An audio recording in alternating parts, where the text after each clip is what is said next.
Hi, it's Jo from Minerva. Today I'm going to be working with some crepe to make the Frida Blouse by Atelier Jupe. Atelier Jupe is a French company, so you need to ensure that you measure properly so that you get the right sizing. And the blouse is a 3/4 length sleeve, a short stand collar, a pleat in the back, gathers on the front yoke, and that's their image example here. So you can lengthen the sleeves if you wanted to, so that you could make them to a full cuff. They've got a pleat in the sleeve before the sleeve band. All the products that I use are listed below today. There are buttons that match today's fabric. There is some lightweight interfacing because you'll need some for the collar. That's a really light one to match today's light fabric, and matching Gutterman thread. The fabric that I've chosen is a John Caldor peach skin crepe. So this is a very lightweight woven fabric. It's got a very large print on it. Somebody has made the marigold trousers with it, like summer weight trousers. It's very, very drapey. It's 57 inches wide. It comes in two colourways. This is green and coral. On our stock picture, it does look quite a tealy blue colour, but it is this forest green colour. And there's a pink and purple one as well. So beautiful for blouses, wrap dresses, anything light. So I thought it would be perfect for the Frida blouse. The fabric is 100% polyester, so it's quite slippy, so you'll need to be able to cut that out somewhere flat, maybe use some pattern weights or some household objects to hold it down, and you need to make sure that you get your two selvages together. It does say it's non-stretch, which it is, but if you bring it selvage to selvage, you do get a little bit of give. So it's good for the Frida blouse because you get a little bit of give around the yoke, and you'll also get a little bit of give around your upper arms. So make sure when you cut it, you've got the print going in the direction that you want to.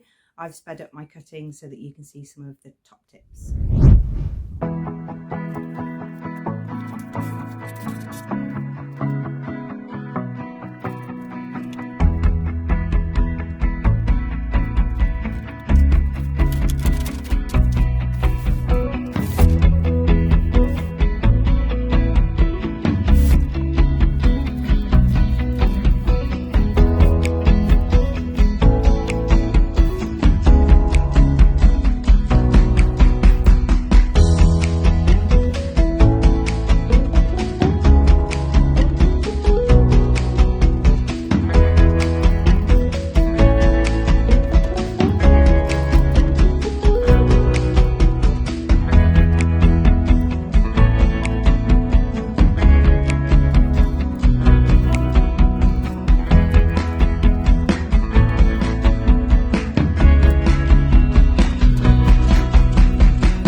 check your sewing machine needle on a scrap bit of fabric to see that you're getting the right tension,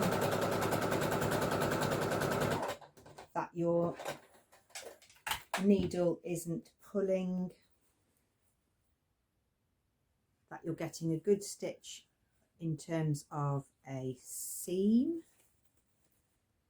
There we are. And then you're ready to start sewing.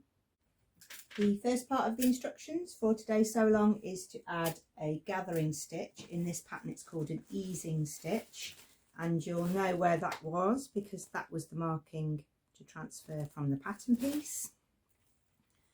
So when you ease stitch, gather stitch, you have your machine on its longest setting and you're going to do 2 rows of stitching between the 2 markings, one at 0.5 and one at 1 centimetre, and then gently draw up the easing threads.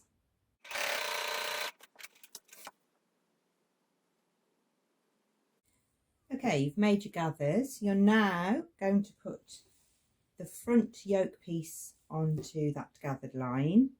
You'll have an armhole here and a neck hole there, and it's a good idea to pin it from the gather side so that you can make sure that your gathers are evenly distributed.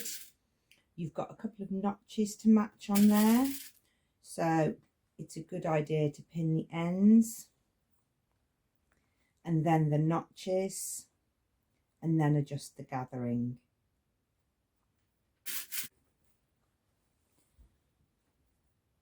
And notches to be matching, and the gather. You have got a little bit of give in there on that fabric cut that way, and from the right side you'll have your yoke and the gathers coming down from the bottom of it. Once you've sewn that on, just take your iron down a notch and you can just press that seam up, so you've got the gathers here and then you've got the yoke flat at the top. You've got a nice flat seam here because this is going to be right on the front of your blouse. Next, you're going to prepare the back piece. So there is a pleat line on your back pattern piece, and you can transfer that to the pattern, and then you need to have the centre back marked. And you're going to make an inverted pleat, and you do that by taking the mark from the outside to the inside and pin, and then you take the pleat mark from the other side to the inside and pin. Just make sure it's square so that your pleat doesn't pull out, but you should have an inverted pleat like this.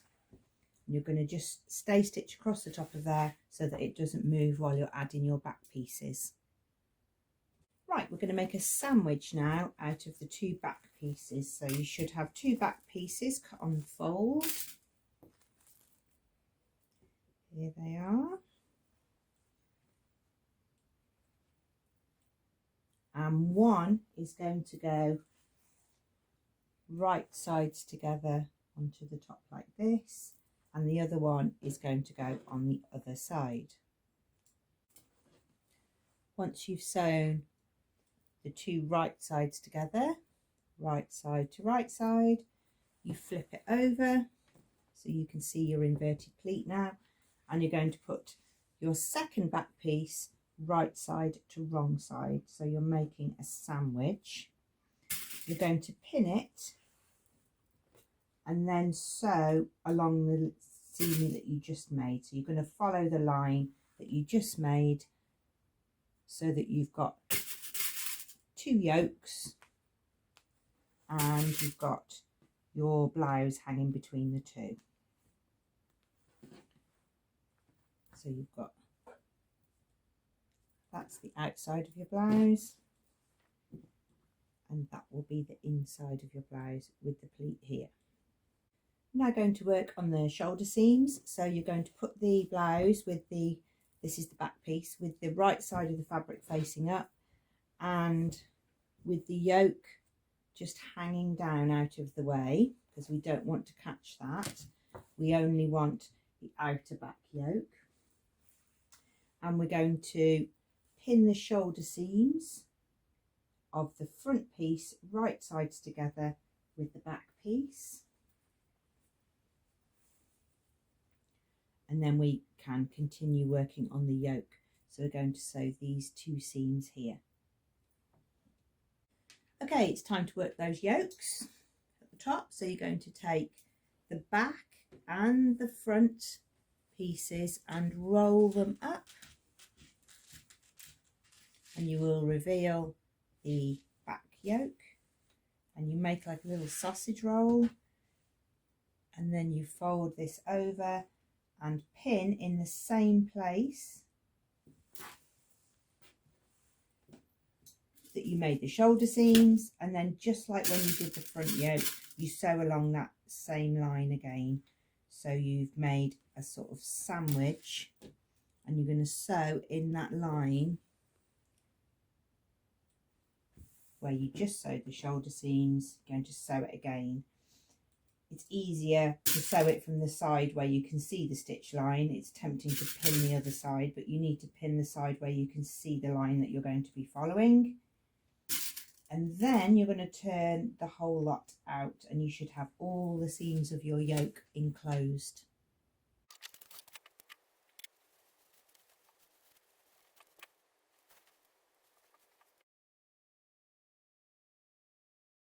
Next, you're going to sew the side seams matching the notches.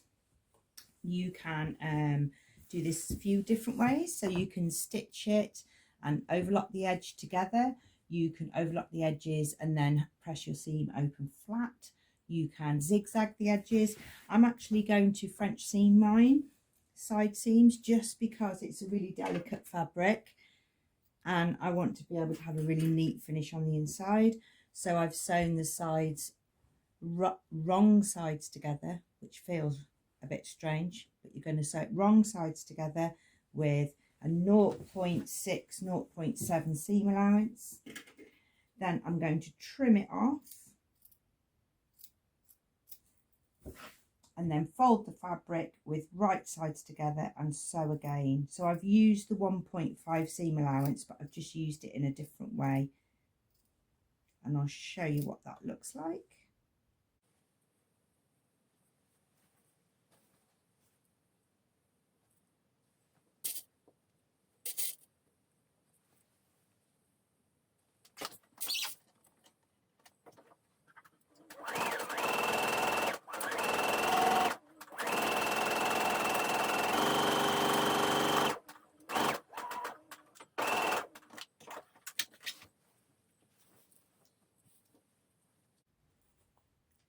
So from the right side, looks like a normal seam, and from the inside, all of the raw edges are enclosed.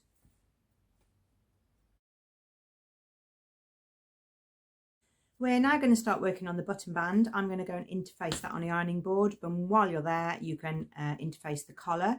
The collar in a peach skin crepe is quite sort of floppy, so you might find it easier to fuse a piece of your fabric to a piece of interfacing, so it's a sort of rectangle ready interfaced, and then lay your pattern pieces on and cut out, because trying to cut out two and then match them back up again without them moving is quite tricky.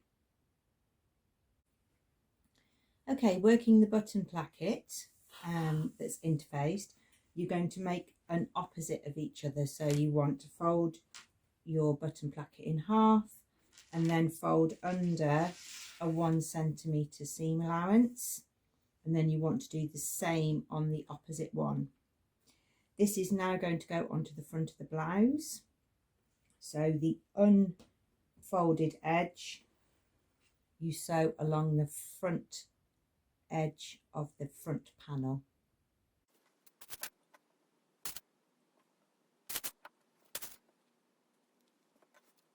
I'm going to show you on the other side what to do. It's quite a big instruction. So here's our button band attached to the side. we want to make sure that the seam allowance is pointing towards the button band.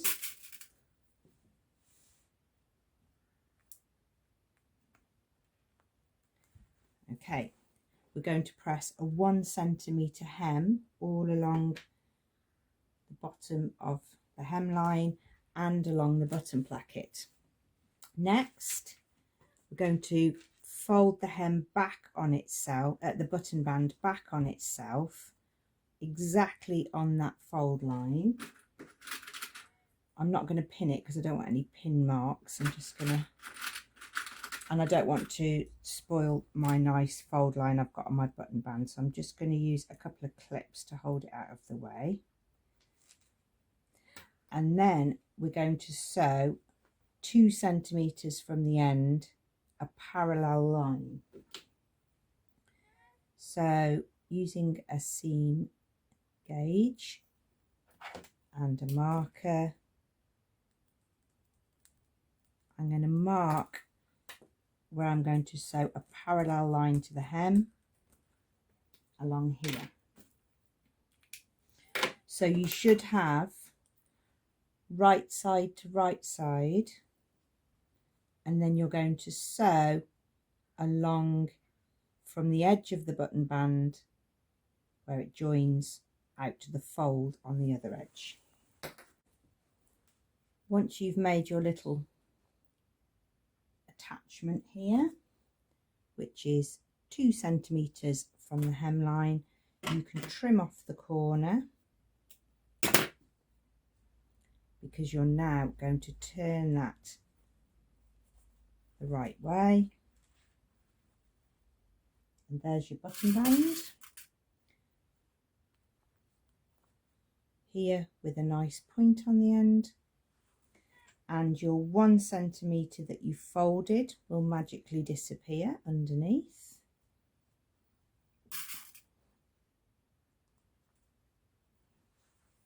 Here, and then it's all ready to hem. The hem allowance is 3 centimetres, so that's your 1 centimetre you ironed under and your 2 centimetres that you've just used up here. So you should get that really nice corner where you've got the button band and then the hem flowing out from it. You can now complete the button bands, so you can fold them over. I've pinned them with the glass head pin here so that I can sew it from the right side.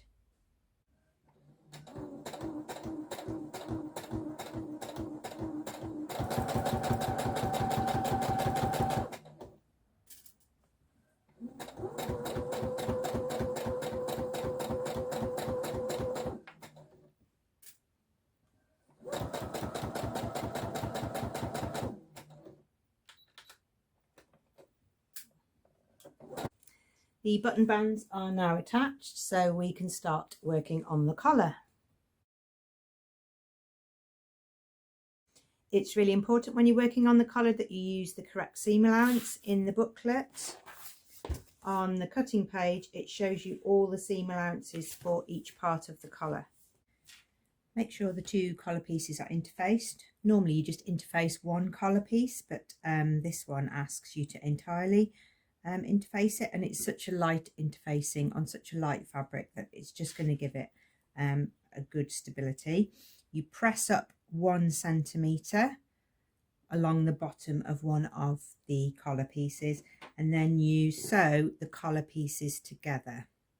There are some notches that you can match up here to help you get it even, and you also need to maybe draw on your seam allowance, because when I'm making collars I always draw on here my seam allowance, because sometimes when you're sewing round a curve you might just sort of nip the end off a little bit, or you might drift out too far, and then you won't have 2 collar ends that look the same.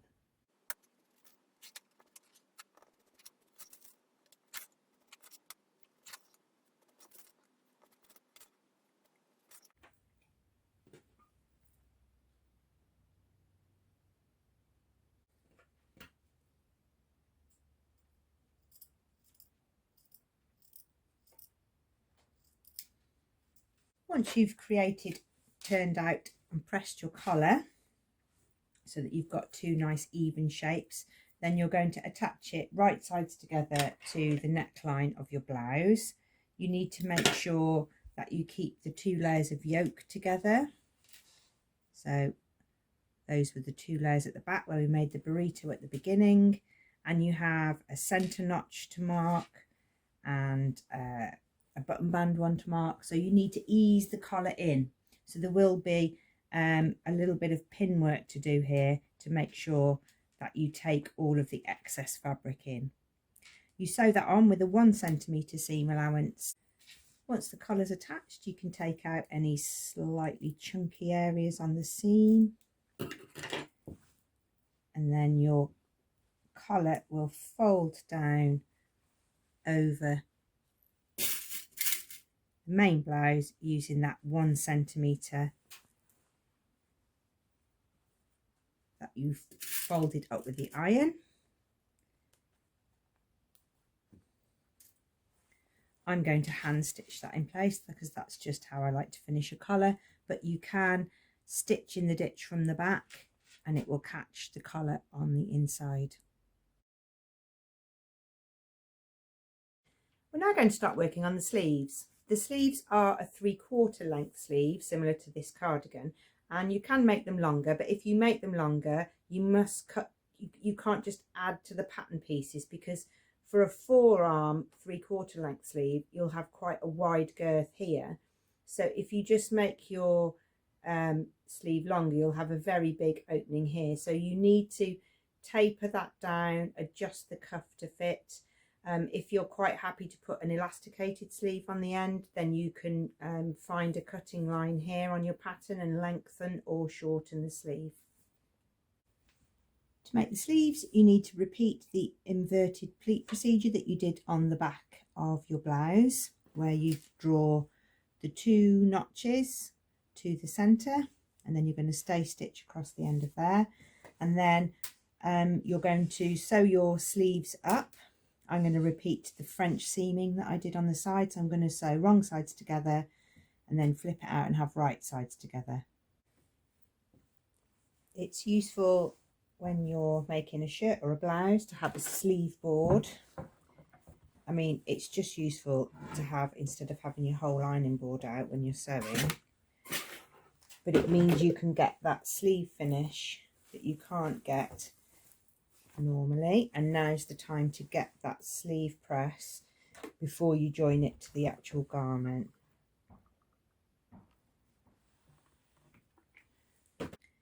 Next up, you're going to prepare the sleeve cuffs. So you're aiming for this, an interfaced sleeve cuff.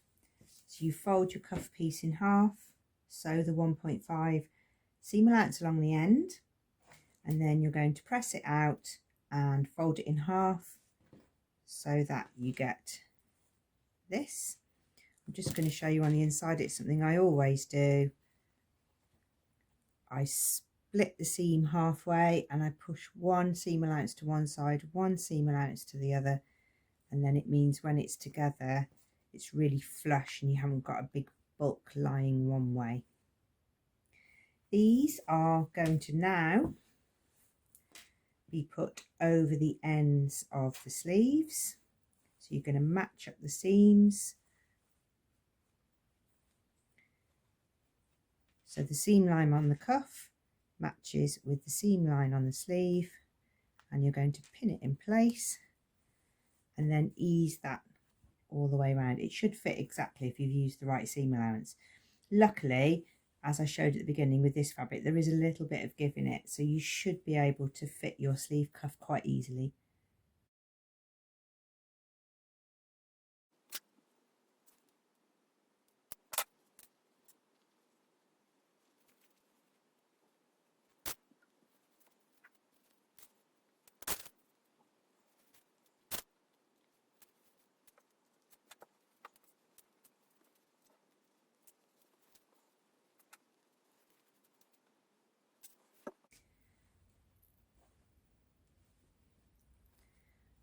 Okay, sleeves are finished. It's time to put them into the sleeve holes.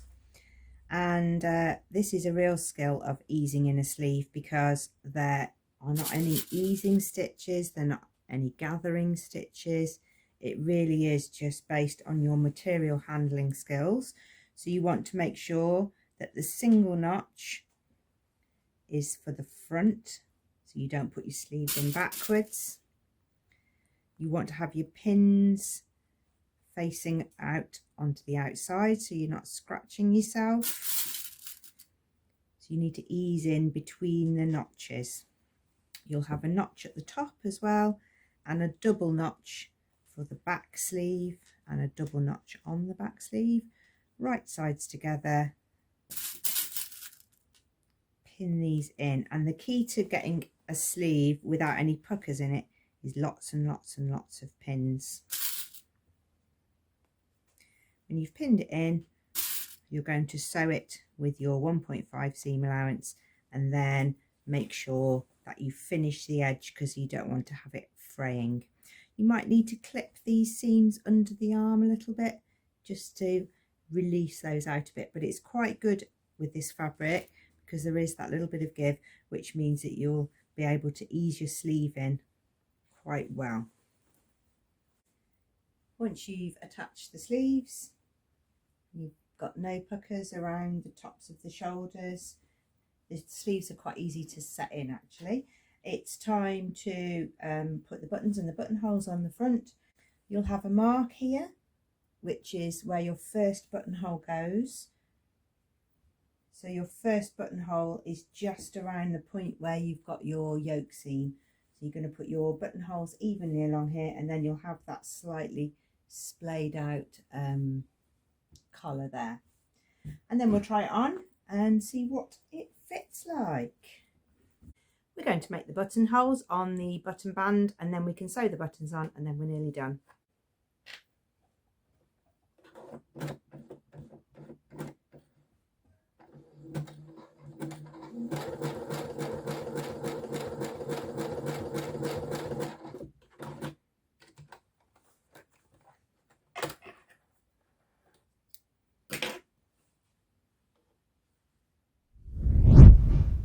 Thank you very much for watching. That's the Frida blouse, a more feminine style blouse than a stand collar one with a button and the cuffs.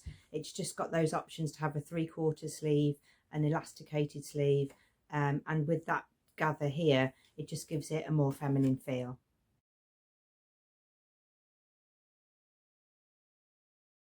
If it's your first time thinking about making the Frida blouse, then maybe crepe isn't your first choice. I would try something in a natural fibre first, just so that you can practice the collar stand and the button placket and that neat but slightly tricky hem corner.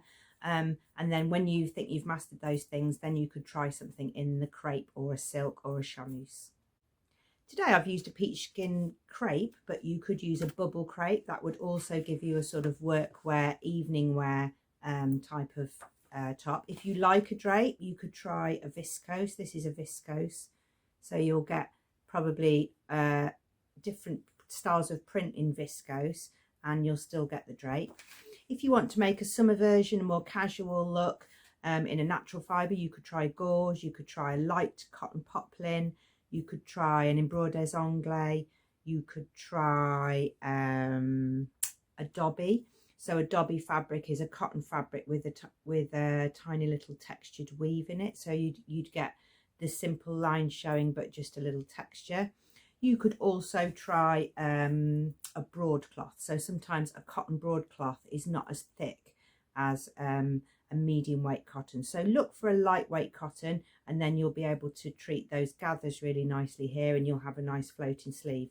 If you start to get into some thicker fabrics, then I think you're going to lose the sleeve element. You'll get a nice collar stand and button stand, but it might start to look slightly more traditional.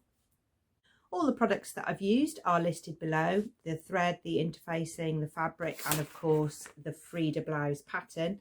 Atelier Jupe have a lot of really nice patterns. They're really timeless silhouettes, and they've got that sort of French feel that I really like.